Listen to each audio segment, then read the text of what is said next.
How are you right with God? That's the question we asked on Sunday in our worship service during our profession of faith.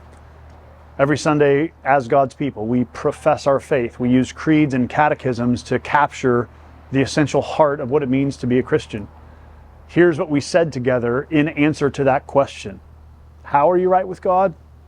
Only by true faith in Jesus Christ.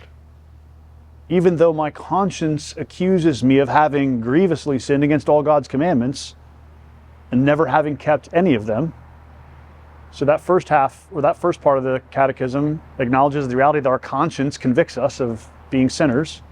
And even though I'm still inclined toward all evil, it's even still true that our inclinations can be away from what God desires for us. Nevertheless, the catechism says, without my deserving it at all, out of sheer grace. That's Ephesians 2, 1 through 10. By grace you've been saved through faith. Out of sheer grace, God grants and credits to me the perfect satisfaction, righteousness, and holiness of Christ as if I had never sinned nor been a sinner. So the perfection of Christ, the beauty of Christ, the moral goodness of Christ is credited to me. All I need to do is accept this gift of God with a believing heart.